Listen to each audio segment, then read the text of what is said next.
지난번 하던 얘기 마저 하고요. 시간이라고 하는 것이 신성한, 시간에 신성이 들어있다고 옛날부터 사람들은 생각했다. 그래서 처음부터 시라는 한자 자체가 종교와 결합된 글자였다라고 말씀드렸고요. 시각을 알리는 것도 종교시설의 책무여서, 그래서 절에도 종이 있고 성당에도 종이 있고, 이 종의 목적은 시간을 알리는 데 있었다. 시간을 잘 아는 것은 신과 연결되어 있다는 증거였다. 그래서 시간을 지배하는 권리는, 또는 시간에 이름 붙이는 권리는 옛날부터 시간과 신과 직결되어 있다고 하는 사람들, 특히 연도에 이름 붙이는 권리는 동아시아에서는 황제가 가졌고 유럽에서는 예수 그리스도가 가졌다. 기독교 이후에. 이렇게 말씀을 드렸어요. 시간은 그렇게 신성해요. 신성하다는 믿음이었어요. 그러니까 시간을 정확히 아는 것은 그만큼 신통하다는 증거이기도 했고요. 그걸 어떻게 표시하느냐. 처음에 이제 자명종은 집안에 들어오는 그런 이제 유럽에서 기계였지만, 우리나라에서는 그 정도 이런 시간에 이른바 시간이 가는 의미를 알았어요. 1892년이 임진왜란 3주갑 638? 4주갑이었네요. 4주갑? 5주갑. 임진왜란 일어나고 나서 300년이 지난 때였어요. 그러니까 6, 5, 35주갑이 맞죠. 그때 우리는 이제 별로 그걸 신경을 잘 안 쓰는데, 이제 그런 것들을 신경 쓸 때도 지났다고 생각하는지 모르겠습니다만은, 임진왜란이 옛날에는 100년 단위로 기억한 게 아니고 환갑 단위로 기억했어요. 그러니까 지금은 뭐 1세기, 2세기, 100년, 200주년 이런 기념 행사를 하지만, 옛날에는 그런 식으로 100주년 이런 걸 하지도 않고요. 사람의 생애주기 비슷하게 60갑자에 따라서 시간을 60년 단위로 해서 60주년을 1주갑, 120주년을 2주갑이라 했어요. 그러니까 1892년은 임진왜란 5주갑이었어요. 300년 되던 해. 근데 우리 무슨 뭐 반일 감정이 일본 식민지 시절에 대한 왜곡된 기억 때문에 생긴 반일 종족주의다, 이렇게 주장하는 사람들이, 뉴라이트들은 그렇게 주장을 하지만 굉장히 뿌리가 깊어요. 여러 차례 말씀드렸지만 신라 때 문무왕이, 거기 보면 이제 태종대 대왕암이라고 있잖아요. 울산 앞바다에 대왕암이라고 해서 그게 문무왕의 무덤이라고 하죠.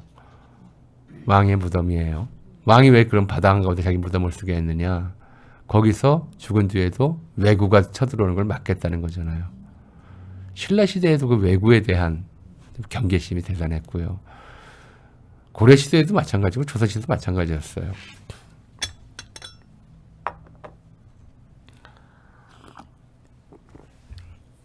전에도 한번 이런 말씀드렸고 이해하실지 모르겠습니다만은, 이 조선 시대에는 고려 말부터 조선 시대에 걸쳐서 세곡운송을 이제 조운이라고 했어요.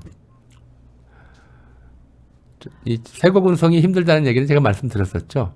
몇 차례. 기억나실지 모르겠네요.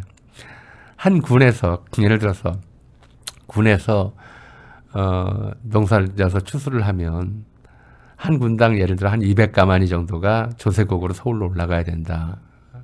이렇게 좀 가정을 하고요. 이게 관찰부로 일단 수납이 돼서 거기서 서울로 올려보내요. 관찰부로 수납해서 올려보내기도 하고, 관찰부에서 아이 귀찮다, 니들에서 직접 올려보내라는 얘기도 해요. 한 군에서 만약에 할당된 양이 사실은 200가마 가지고 안 돼요. 한 2000가마라고 치고요. 뭐 군단이든 면단이든 뭐 이렇게 넘어가서 이걸 서울까지 어떻게 끌고 와요? 가지고 와요, 쌀을. 트럭에다 실어보내는 것도 아니고 전부 지게에 지고 싣고 가야 돼요, 사람들이. 그러니까 한 사람이 한 가마니씩 지고 가면 지게 무게까지 한 90kg 되는 무게를 등에 지고 걸어야 돼요. 그러니까 안 내죠. 어지간하면 너무 힘들어서 못 가겠다, 가다가 산 적이 있다 뭐 이러면서 핑계를 대고. 고려 시대까지 그런 일들이 굉장히 잦았어요. 그래서 제대로 걷지를 못하는 경우들도 많았고요. 근데 조선시대에 들어서는 이걸 확실히 거두려고 고려 말에 특히 몽골 침입기에 강화도에 피난가 있으면서 이 전국에 쇠곡을 거둬야 되니까 그거에 필요한 길을 이제 물길을 본격적으로 조성을 해서 물길을 이용하도록 했어요. 그걸 조은이라고 그래요. 그래서 예전에는 지게에 싣고 개성까지 걸어와야 했던 사람들이 가까운 항구에 가서 배에다 실으면 되는 걸로 굉장히 편해졌어요. 조은이 시행되면서. 배에다 실으면 배 타고 쭉 와가지고 강화도까지 가면 되고 나중에 수도를 서울로 옮긴 다음에는 한강으로 들어오면 되니까. 그런데 경상도 사람들은 이 조은의 혜택을 못 누렸어요.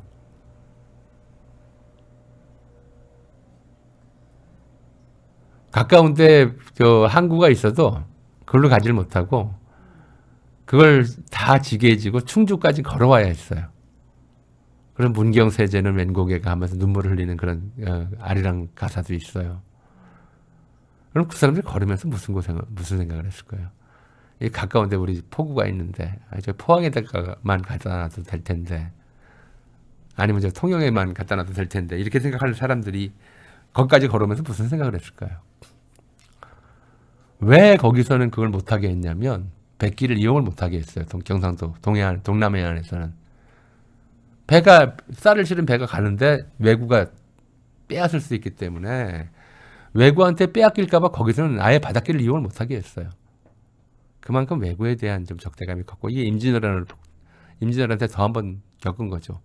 그럼 몇백 년이 되도록 계속 이걸 기념식을 해요. 왕실 차원에서도. 그때 여러 가지 제도도 바뀌고 한 게 있습니다만은 또 하나가 그런 거였었어요. 그 무렵에 경복궁 안에 시계탑을 하나 세워요. 서양식 시계를 갖다 놓고 우리나라에 들어선 최초의 시계탑이에요. 왕만 볼 수 있는 거고 왕권 이 무렵 이제 중국과의 관계도 안 나쁘고 해서 왕권을 강화하려는 시도들이 있었는데 그 시도 중에 하나가 이제 경복궁에 시계탑을 세우는 거였어요. 이건 이제 갑오개혁 때 일본군이 뺏어갔는지 어쨌는지 좀 그 이후에 사라졌습니다만은 우리나라 최초의 시계탑은 경복궁 안에 왕권을 상징하는 표상으로 서요. 두 번째 시계탑은 1901년에 종로에 한성전기회사 사옥을 새로 지으면서 거기에 처음으로 이제 공중 시계탑을 만들어요. 뭐냐? 눈 너무 익숙해요. 제가 대학 다닐 때 어디 시골에 농촌 활동을 가거나 아니면 애들하고 놀러 가거나 그럴 때 가면 보이는 장소가 청량리역 시계탑 아래, 서울역 시계탑 아래 공공 시계탑들이 그때부터 만들어지는데요. 근데 전차는 한성전기회사는 전차 운행을 담당하던 회사였으니까 종로 한가운데 있었어요. 지금 어디냐면 YMCA 바로 옆에. 지금은 장안빌딩이라고 돼 있어요. 그 장안빌딩 자리가 한성전기회사 자리예요 원래. 거기에 2층 건물을 세워놓고 첨탑을 세워서 거기에 시계를 설치했거든요.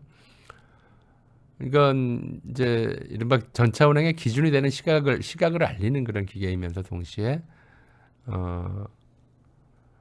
이제 이게 이른바 신문명, 하늘의 뜻에 따른 신문명이다. 이런 걸 알리는 곳이를 했던 것 같아요. 그리고 그럼으로써 이제 그 기계가 의미하는 바를 사람들이 배워야 됐죠. 인천에는 좀 일찌감치 그런 것들이 들어섰던 걸로 추정이 되는데 이제 서울의 공공장소에 시계라고 하는 물체가 모습을 드러내고 사람들의 눈에 띄게 된 것은 이 1901년, 2년 사이 한성전기회사 시계탑이 생긴 다음에요. 자, 이제 여기 계신 우리 선생님들이 기억을 좀 다듬어 보시죠. 시계 보는 법을 언제 배우셨나요? 초등학교 때. 요즘 아이들은 시계 볼 줄 몰라요. 전부 저렇게 돼 있으니까. 휴대전화에 숫자로 나오니까 저런 전통적인 아날로그 시계, 바늘 있는 시계를 볼 줄 모르는 아이들이 굉장히 많아요. 시계가 이렇게 많은데도 시계 볼 줄 아는 아이들이 지금 많아졌거든요. 이 핸드폰 때문에. 그러니까 제 자식들도 시계 사줄까 그러면 싫대요. 그럼 손목에다 그런 걸 걸고 다니냐고 아빠 좀 이상하다고. 휴대전화기 맨날 들고 다니는데 시계가 항상 보이는데 손목에 굳이 시계가 왜 필요하냐. 그것도 이거 시간밖에 볼 수 없는 그런 좀 원시적인 기계, 자기 걔들이 볼 때는 원시적인 기계인가 봐요. 그래도 이제 그 아이들 제가 기억하기로는 학교 들어가기 전에 시계 보는 법을 가르치긴 했던 것 같아요. 이게 이 바늘이 작은 바늘이 시간이고 큰 바늘이 분이고 뭐 이렇게. 처음에 그걸 본 사람들은 알아볼 수가 없었죠. 뭔지 알 수가 없어요. 그냥 뭐 이렇게 바늘이 두 개 있고 초바늘까지 있으면 세 개고 보통은 C분 바늘이 있어서 두 개인데 그 바늘 가지고 뭘 어떻게 하자는 거냐 이렇게 생각했겠죠. 그러니까 이게 알려지는 이걸 사람들이 다 아는 데까지는 꽤 오랜 시간이 걸렸어요. 뭐 얼마나 걸렸다고 얘기하기는 어렵겠죠. 학교 다닌 사람들도 적고 했었으니까. 근데 결국 이걸 알게 되면서 이제 어떤 감각상의 변화가 나오냐면 우리 시간을 어떻게 느끼느냐. 시간의 흐름을 어떻게 느끼는가. 어떠세요? 시간의 흐름. 뭐 계속 시간은 흐르죠. 계속 시간을 흐르면 지금 1시간쯤 지났나? 아니면 30분쯤 지났나? 이건 뭘 하고 있느냐에 따라 달라요. 어떤 건 30분을 했는데도 1시간 넘게 한 것 같기도 하고 어떤 건 한 두어 시간 했는데도 10분밖에 안 지난 것 같기도 하고 감각이 다 달라요. 시간은 사실 균질적인 운동을 하질 않아요. 사람들의 경험 속에서 인지 상황에서. 하기 싫은 일을 하면 시간이 되게 안 가고 그러죠? 하고 싶은 일을 하면 시간이 너무 빨리 가고 그런 게 이제 시간이에요. 시간이 각자의 느낌 속에서 있는 시간이라고 하는 것은 오죽하면 국방부 시계는 간다라는 말이 있겠어요. 지겨우니까. 그런 게 이제 시간은 균질적이지 않다. 각 개인의 체험하는 시간은. 그런데 저 시간을 균질적으로 만들어요. 뭘 하든 시계는 사람의 느낌이나 사람의 행동과 관계없이 시계는 독립적으로 운동해요. 독립적으로 움직여서 항상 똑같은 이제 속도로 가는 거죠. 첫 번째로는 그래서 시간의 균질화라고 하는 느낌을 근대적 시간관의 첫 번째 특징이 시간의 균질화인데요. 시간의 균질화라는 느낌을 주고 두 번째로는 이 시계의 특징이에요. 이 시계가 지금 디지털 시계가 나오기 전에는 바늘로 가리켰잖아요. 그리고 이건 이제 면으로 나뉘어요. 3시는 90도, 6시는 180도, 다시 9시는 다시 이제 270도 이런 식으로 각도를 가르쳐요. 원형이고요. 피자 같아요. 3시는 피자 4분의 1 조각, 6시는 피자 반 조각, 9시는 피자 4분의 3 조각. 이런 느낌으로 다가오죠. 시간이 면적으로 환산이 돼요. 시간은 면적이에요. 저 시계가 가리키는 시간은 면적이거든요. 면적이라는 얘기는 무슨 뜻이냐면 분할 가능하다는 거예요. 나눌 수가 있다.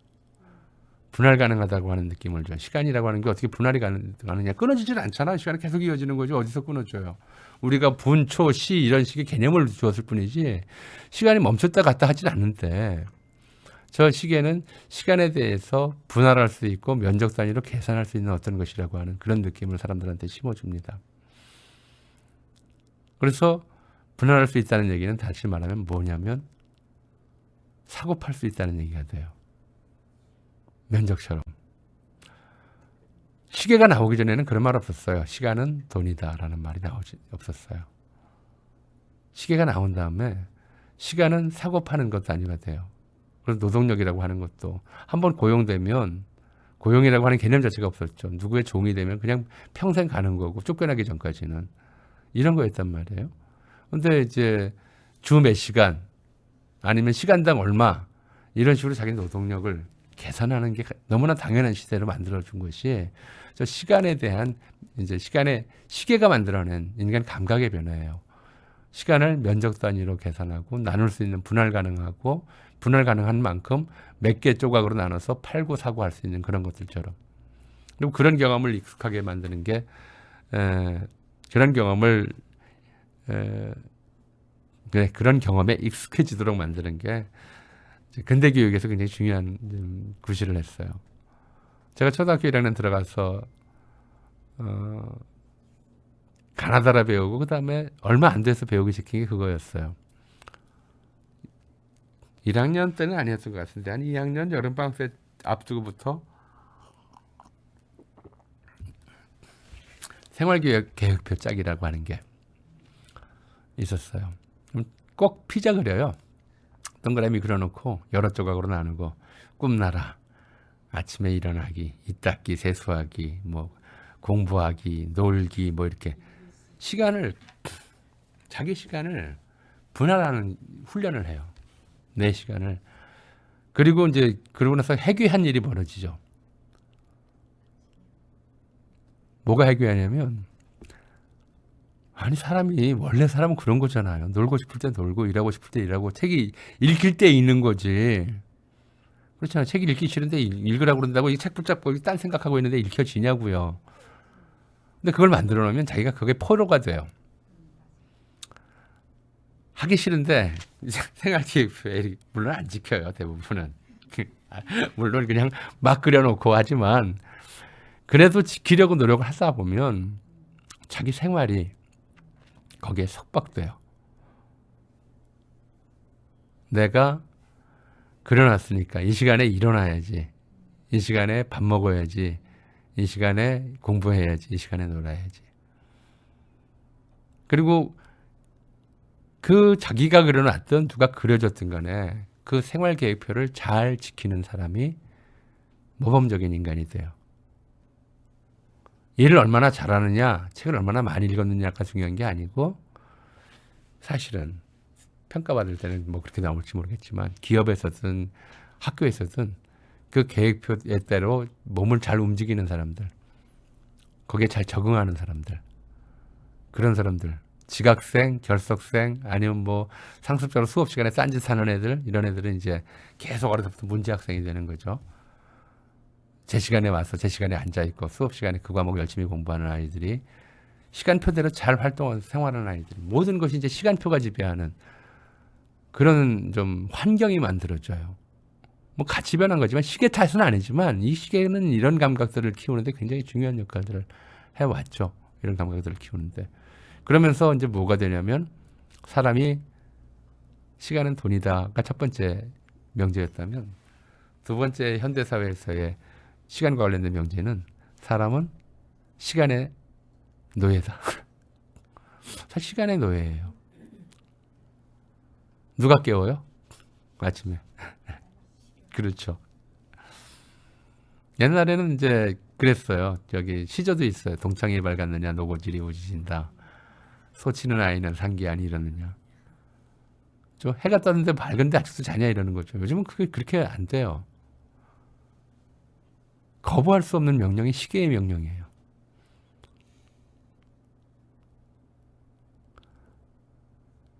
아침마다 거부하고 싶을 때가 한두 번이 아닌데 저거 눌러버리고 또 자 싶을 때가 한두 번이 아닌데 끝내 거부하지 못해요. 현대인들은 이 시계 소리에 사실은 다들 파블로프의 개예요. 대부분이. 어려서부터 그래요. 수업 시작 종소리가 들리면 후루룩 달려 들어가야 되고 수업 끝 종소리가 울리면 후루룩 나올 수 있게 되고 계속 이제 시간에 속박돼서 살게 되거든요. 그만큼 시간의 신성이 강해진 거예요. 어떻게 보면 물질적이면서 동시에 신적인 그런 특별한 요소가 됐어요.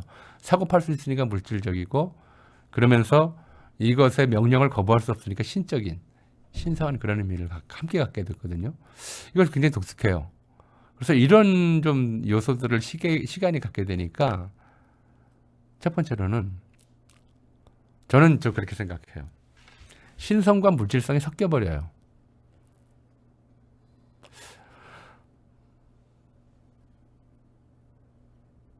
얼마 전에 지난주인가 좀 그런 요즘 들어 이제 한국 사회에서 가장 좀 논란의 대상이 되고 있는 분야 좀 집단이 개신교 특히 저 극우 개신교도들이죠. 차라리 예수 천국 불신 지옥 같은 구호들은 좀 단순하지만 그래도 솔직하다는 생각이 드는데 가끔 저한테 와서 이제 예수 믿고 복 받으세요 하는 사람들이 있어요. 그럼 복이 뭐예요? 이렇게 묻지도 않아요 사실은. 한번 물어봤다가 봉변을 당해가지고 복은 이제 아시아적 개념이란 말이에요. 뭐가 복이냐?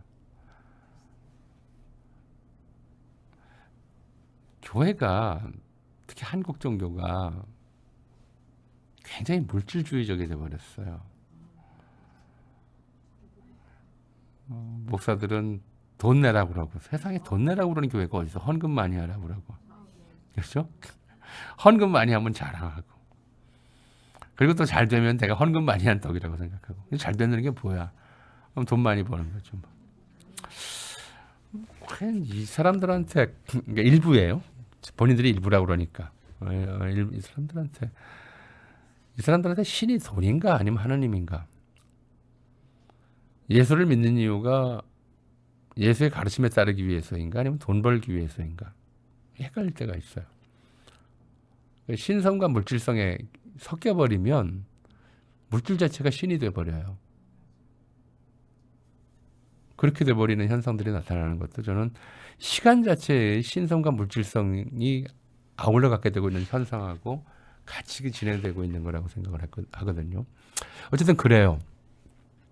이 근대적 시계가 나오고 정확한 시계가 나오고 또 서양식 이 시계가 바늘로서 면적으로서 시간을 표시하고 균일하게 규칙적으로 표시하고 또 거기에 사람들이 익숙해지면서 시간은 물질적인 동시에 신적이라고 하는 원래는 신적인 그런 개념이었었는데 이런 개념이 같이 형성이 되면서 시간은 아주 독특한 사람들의 생활을 지배하는 그런 좀 요소가 됐어요. 마르크 블로라고 하는 이제 독일 사람은 그런 얘기를 했어요. 중세의 농민들은 시간에 무감각한 사람이었다. 무관심한 사람이었다. 그러니까 워낙 시간의 흐름에 대한 관심이 별로 없어서 이걸 일깨우기 위해서 군데군데 축제라고 하는 걸 집어넣고 교회가 계속 시간을 알려주고 그러니까 밀레의 만종이라는 유명한 만화가 있잖아요. 논밭에서 일하던 부부가 어느 시점에 같이 일어서서 기도를 하고 있어요. 그림은 소리를 못 담으니까 왜 언제 기도를 했을까? 석양해지고 있는데 그때 교회 종소리가 울릴 때였거든요. 교회 종소리는 그림에 안 들어갔지만 교회 종소리가 울릴 때야 그때 기도하는 시간이다라고 알려주는 거예요. 요즘 이제 우리나라에 무슬림들도 많이 들어와 살아요. 한 번은 여기 월드컵 경기장 앞에서 있는데 갑자기 요 일가족이 바닥에다가 비닐장판을 깔더니 거기서 절을 하더라고요. 아무 소리도 안 하고 아무도 없어요. 자기들 기도 시간이에요. 그런데 우리가 이게 이슬람 국가라면 그에 맞는 신호가 왔겠죠. 근데 종소리가 안 나는 거죠. 여기서는. 이슬람 사원들이 없으니까. 자기 시계 보고 이제 판단하는 거예요. 시계는 그런 시계. 모든 어떤 사회적 규칙, 종교적 규칙 이런 것들을 개인 차원에서 해결할 수 있게 해주는 그런 효능도 가졌었어요. 이런 것들 때문에 시계는 처음부터 왕이나 가질 수 있는 것 또는 권력자나 가질 수 있는 것, 귀족이나 가질 수 있는 것. 시계에는 이런 개념이 같이 들어가 있었어요. 정교적 성직자나 가질 수 있는 것. 이게 정확도가 높은 시계는 엄청나게 비쌌죠. 그럼 우리나라 언제부터 그랬느냐? 1900년대에 이제 이 한성전기회사 시계탑이 처음 만들어지고 그리고 시계 보는 사람이 늘어나면서 시계가 특별한 권능을 갖는 물건이 됐어요. 이 권능은 굉장히 오래 갔어요. 권능이라고 말씀드렸지만 이제 요즘은 사라졌어요. 사라진 지 몇십 년 됐는데 제가 중학교 다닐 때만 해도 중고등학교 다닐 때만 해도 가끔 그런 사람들을 저도 그리 있었어요. 지금 몇 시예요? 공개정서에서 아저씨 지금 몇 시예요? 뭐 학생 지금 몇 시지? 시계 찬 사람이 다 시계 차지를 않았으니까 시계가 없던 시절이니까 지금 몇 시인지 물어보는 사람과 대답하는 사람들이 있었던 거죠. 그리고 그래서 시간을 알려줄 수 있는 사람들은 그 자체가 권력이었어요. 전체 권력이었고요. 그래서 시계탑뿐만 아니라 오포라는 것도 있었어요.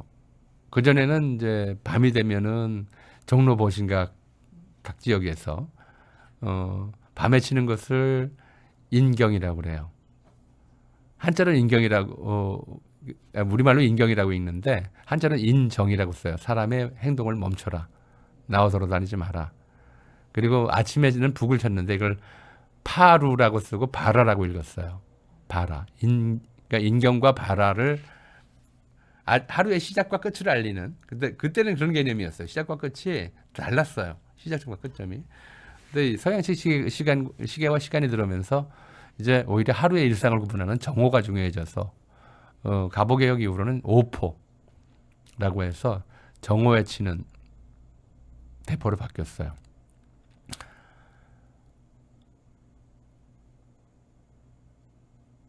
을사늑약 이후에는 대한제국 정부가 치던 오포의 시간권을 일본이 빼앗아가요. 그것도. 그리고 남산에 있던 일본 군부대에서 오포를 쐈어요. 사람들이 굉장히 궁금했어요. 지금이 정오라고 포를 쏘는데 저 사람들은 정오인 줄 어떻게 알지?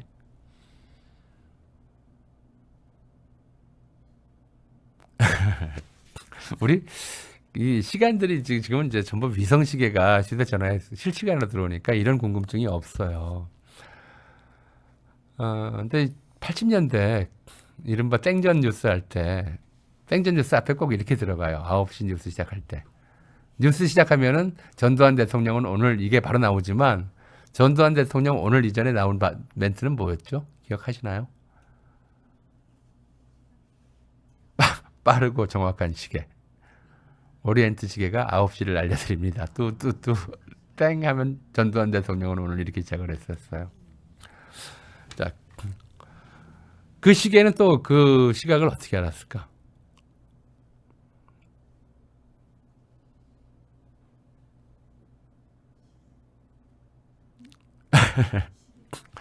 시보라는 게 있었어요. 시보. 예. 시보는 뭐냐면 시간을 알리는 전보예요. 그리니치 천문대가 세계 시간의 기준점을 장악한 것이 1884년이에요. 이때 세계 시간이 처음으로 통일돼요. 한 나라마다 다른 것이 아니라 그리니치 천문대의 자우선을 지나는 데를 가장 기준점으로 해서 그때부터 이제 5분 단위로 시간선을 그었거든요. 그래서 그리니치 천문대에서 자정이 되면 또는 1시가 되면 매번 전보를 주고 그게 전 세계로 연결이 되는 거죠. 어쨌든 전파의 운행 속도는 그것도 시간이 걸리긴 하지만 거의 뭐 시차가 없으니까 지금은 1초에 7바퀴 반 돈다고 그러니까 요 전보에 따라서 각 지역의 시각 기준들이 만들어지는 거예요. 그 정보를 듣고서 정오에 따라서 매번 이제 시계는 오차가 있으니까 시계를 맞추는 거죠. 근데 당시 사람들은 그걸 몰랐기 때문에 1905년 6년 사람들은 그렇게 생각을 했어요. 저 남산에 있는 일본 군들은 망원경으로 그 밑에 있는 시계점에 시계를 보고 정오를 보고 오포를 친다. 그러면 이제 이 남산에 일본에 있는 시계점 주인들은 오포 소리를 듣고 자기 집 시계를 또 맞춘다. 자기들끼리의 소통을 비웃을 때 하는 얘기였었는데요. 그런 방식의 시간들을 좀 알리는 것들이 익숙해지고 그러면서 시간을 안다는 거는 특별한 권능을 가진 사람이다. 그 무렵에 초창기에는 이런 사람들이 이런 좀 권위의 표시였어요. 그러니까 개인용 시계를 갖는다는 건 보통 일이 아니었죠. 1900년대 말에 가서야 이제 그런 기록들이 좀 나와요. 1908년, 7년 이런 데 되면 배지학상에서 수석 졸업생한테 시계를 선물했다. 뭐 이런 상으로 줬다고 하는 게 시계값이 박경래 토지에도 나오는데 그 왜 이제 최서희 남편이 되는 소설은 그래요. 소설은 이제 하인이었었는데 남편이 되죠. 이 사람한테 이제 결혼 선물로 시계를 선물하는 게 나와요. 회중 시계 하나 값이 이게 신성하고 굉장히 중요한 물건이니까 1900년대 말 1910년대 요 무렵까지도 회중 시계 하나 값이 집 한 채 값 정도가 됐어요. 엄청나게 비싼 물건이었죠. 근데 사실 지금도 그래요. 뭐 집값까지는 서울 집값까지는 안 되지만 스위스 시계 가장 좀 비싸다는 스위스 시계 브랜드가 파텍 필립인가 하는 데인데요. 누가 농담처럼 그런 얘기를 해요. 여기 시계를 사면 사은품으로 벤츠 자동차를 준다고. 예. 시계의 사은품, 자동차의 사은품이 시계가 아니라 시계의 사은품이 벤츠 자동차라고. 굉장히 비싼 물건이었어요. 그 당시에도 굉장히 비싼 물건이었고 또 가장 정밀도가 좀 높은 물건이었고요. 큰 물건이었고. 그래서 그 우리가 옛날 영화들 보면 이제 유럽 사람들 보면 되게 이제 그 부르주아들 조끼 입고 여기다가 금줄 걸어놓고 주머니에 회중시계 걸어놓고 이렇게 시계 들여다보는 모습들을 가끔씩 영화 장면에서 나오잖아요. 예를 들어 뭐 타이타닉 같은 영화에서도 그런 장면들이 흔히 나와요. 이 부르주아들의 필수품처럼 돼 있었던 거죠. 다 회중시계였어요. 주머니에 넣고 다니고. 그래서 주머니에 넣고 다니려고 조끼라고 하는 조끼가 제가 그런 말씀 드렸어요. 이게 원래 우리 의복 요소도 아니고 양복 요소도 아니었었는데 자꾸 이렇게 주머니에 넣어서 안경, 펜, 시계 같은 이런 이제 액세서리도 늘어나고 그런 걸로 신분을 표시하는 시대가 열리다 보니까 신분 표시할 수 있는 물건들을 넣으려고 조끼라고 하는 물건들을 만들어서 입게 돼버린 거거든요. 이제 그런 상태였다가 1914년 제1차 세계대전이 일어나면서 이 전쟁 과정에서 시간이 굉장히 중요하게 됐었어요.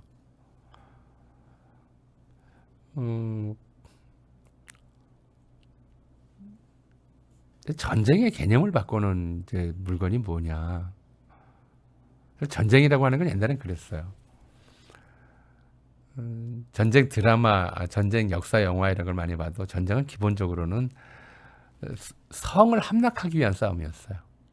얼마나 많은 그런 투석기, 공성무기, 그리고 뭐 사다리 이런 거 갖다 놓고 영화 보면 끔찍하죠. 저런 짓을 사다리에 올려놓고 성으로 위로 올라가다가 위에서 뜨거운 물 끼얹으면 거기에 맞고 떨어지고 뭐 저런 짓을 어떻게 하고 옛날 사람들은 저러고 살았을까. 올라가란다고 올라가지나 저게. 제 생각은 그랬단 말이에요. 전쟁이란 성을 둘러싼 싸움이었어요. 근데 이 성을 경계로 해서 성벽에 올라가서 싸우는 사람들, 그리고 성 앞에 나왔을 때는 전선이라고 하는 게 있고 이랬었는데 두 가지가 이 성을 무의미하게 만들어버렸어요.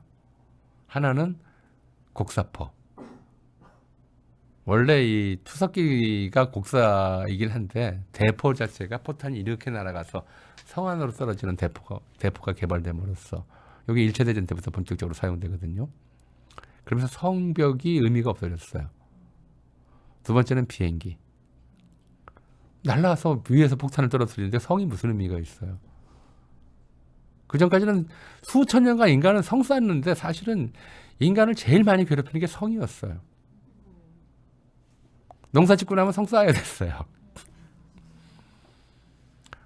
성을 다 쌓으면 그걸로 끝인 거 아니에요. 성이 무너지면 고쳐야 됐어요. 그 성 관리하는데 제일 오랜 세월을 우리가 보냈고요, 인간들이. 그래서 전 세계 어디를 가나 오래된 문화유산은 대부분 성터예요. 그것만 제일 오랫동안 관리를 했거든요. 거기 가보면 이건 뭐 지금은 관광 상품이 돼버렸지만 옛날에 사람 아주 괴롭히던 물건이었거든요. 이게 없어져 버렸는데 그러면서 이제 전면전, 총력전이라는 개념에 이제 출현해요. 전방과 후방의 경계가 없어지고 성 안과 성 밖의 경계가 무의미해졌다라고 하는 그런 판단에서 나오거든요. 그리고 이런 전투에서는 이제 양동작전이나 동시에 어떤 좀 미리 성 밖에서의 공격에 맞춰서 뭐 성 어느 쪽에서 어떻게 공격하고 이쪽에서 어떻게 공격한다고 하는 거. 옛날에는 그 전에 고대나 중세의 전쟁에서는 이거를 알리려면은 뭘 해야 되냐면은 북소리 신호에 맞춰라. 아니면 어디서 깃발이 흔들릴 때 그때 이제 시간을 맞춰서 함께 공격한다. 이런 약속을 할 수가 있었어요. 근데 그게 제한이 있잖아요. 깃발이 흔들리는데 아무리 큰 깃발을 걸어봤자 몇백 미터 밖에 있으면 안 보여요. 아무리 큰 북을 쳐도 크게 쳐도 역시 몇백 미터 밖에 있으면 안 들려요. 근데 이게 도시 전체를 몇 킬로 되는 거리에 있는 도시 전체를 한꺼번에 공격한다. 라고 하는데 이게 깃발이나 북으로 이거를 공격 시간을 맞출 수가 없어요. 뭘로 맞춰야 돼요? 시계로 맞춰야죠. 이게 굉장히 중요한 변화였어요. 전쟁에서도. 시계가 없으면 그거 못 맞춰요. 옛날 같이 이제 소규모로 장군이 산 위에 올라가서 보면서 깃발을 이쪽으로 흔들고 저쪽으로 흔들고 그거 보고 뭐 이렇게 움직이려면 아무래도 거리가 짧아요. 군사 작전 반경이 짧아져요. 근데 비행기가 동원되고 곡사포가 동원되고 이러면서 작전 반경이 넓어지다 보니까 수많은 군인들을 한꺼번에 같은 시각에 움직이게 만들기 위해서는 어떤 다른 기준점이 필요했고 그게 시계였어요. 오전 10시에 공격 개시 혹은 밤 8시에 공격 개시. 무슨 수를 알아? 시계가 있어야지 알죠. 그러니까 미리 이제 자기들끼리 시간을 맞춰놓고 그리고 시계도 정확해야 얘기되잖아요.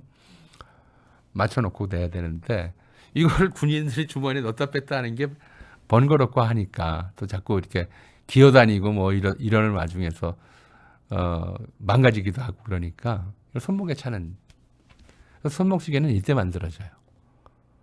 손목에 차는 시계는 1차 대전 때 만들어지고 그게 선풍적인 인기를 끌죠. 왜냐하면 주머니에 넣었을 때는 그냥 고장난 시계만 넣어도 되는데 이제 손목에서 바로 이제 들어올 볼 수 있게 되고 그래서 1910년대부터 우리나라에도 이제 손목시계 열풍이 불어요. 아무리 비싸도 귀족들은 이거 하나씩, 부르주아들은 이것씩 하나씩 돈 많은 사람은 가지고 있어야 된다. 이런 게 돼버리고 30년대쯤 되면 이 손목시계에 대한 열풍이 학생들한테가 옮아가서 특히 여학생들 그래서 모던걸이라고 해서 그때 한자로는 모단걸이라고도 썼어요. 신여성이란 뜻이 되는데 모던걸 그러면 신여성이란 뜻이 되는데 모단걸은 무슨 뜻이냐면 머리카락이 짧은 여자. 단발하면 머리카락 자른 여자. 모단이라고도 그랬고요. 좀 비아냥거릴 때는 그러니까 어떻게 보면 김치녀의 원조예요. 김치녀가 아마 2000년대부터 좀 그 여성들 비하 용어로 많이 쓰였잖아요. 근데 이 못한 거를 좀 비하해서 못된 거리라고 부르기도 했어요. 그런데 신여성들의 가장 필수 장신구가 손목시계였어요. 근데 그 여학생들이 집 한 채 값 되는 손목시계를 찰 수는 있나요? 그러니까 요 무렵부터 좀 다행스럽게도 이게 시계 시장이 넓어지는데 크게 기여한 것이 조금 싼 시계들이 나오기 시작해요. 제가 브랜드를 말씀드리면 아실라는 모르겠지만 일본제 시계의 3대 브랜드가 있어요. 당시 일제 강점기였으니까. 제일 좀 고급 시계가 세이코라고 하는 브랜드예요. 전공사인데 세이코라고 읽어요. 그다음에 전자시계로 유명한 데는 카시오라고 하는 데가 있어요. 그 중간이라기보다는 별로 이제 국내에서도 꽤 많이 알려진 브랜드죠. 시티즌이라고 있어요. 이 시티즌 시계라고 하는 게 애초에 일반 시민도 부자가 아닌 사람도 찰 수 있는 시계를 만들겠다라고 해서 저가 시계로 나왔던 거였어요. 거기에 1930년대, 20년대 이제 조선인 학생들의 손목에 걸린 시계가 대부분 그 시계들이었어요. 좀 값싼 시계들이 나오면서 시계가 좀 대중화하긴 하죠. 근데 그게 이제 습관이 된 거죠, 뭐. 시계를 손목에 찬다는 거는 첫 번째로는 시간을 개별적으로 지배할 수 있게 됐다고 하는 일종의 좀 그전까지 사람들에 비해 보자면 일종의 자기만족 또 과시성 남들한테 보여줄 수 있다. 시계를 통해서 자신의 신분과 지위를 과시한다.